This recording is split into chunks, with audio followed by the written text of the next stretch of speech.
আজকে আমি আপনাদের বলবো হজরত সালেহ আলাইহিস সালামের আশ্চর্য মুজিজা সম্পর্কে। হজরত সালেহ আলাইহিস সালাম ছিলেন আল্লাহর প্রেরিত একজন মহৎ নবী। তাকে পাঠানো হয়েছিল সামুদ জাতির কাছে। সামুদ জাতি ছিল শক্তিশালী ও ধনী।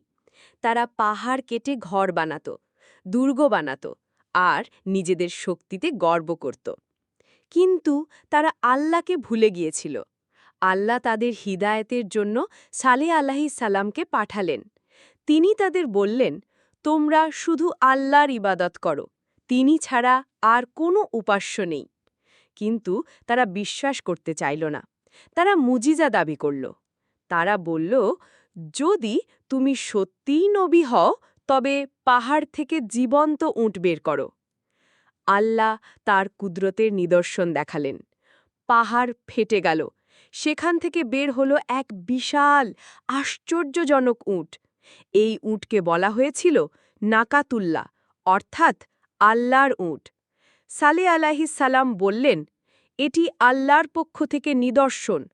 তোমরা তাকে কষ্ট দিও না, তাকে আল্লাহর জমিতে স্বাধীনভাবে চলতে দাও।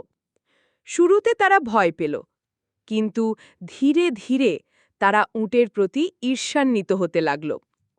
কারণ উট পানি খেত একটি দিনে, আর অন্য দিনগুলোতে তারা ব্যবহার করত। একদিন তারা পরিকল্পনা করল উটকে হত্যা করার। তারা উটকে হত্যা করল। সালেহ আলাইহিস সালাম অত্যন্ত দুঃখিত হলেন।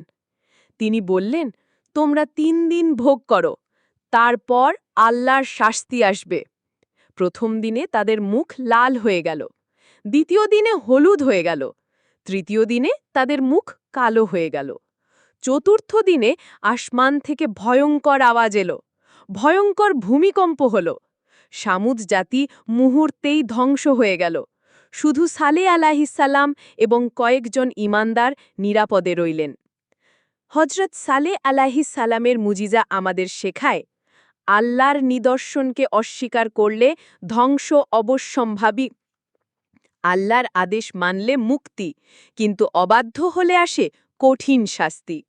দেখুন, আপনি যদি এখনো লাইক না দেন তাহলে এই ভিডিও কিন্তু অসম্পূর্ণ। এক ক্লিকে কমপ্লিট করে দিন। আর সাবস্ক্রাইব করলে আপনি অফিসিয়ালি আমাদের ভিআইপি ভিউয়ার।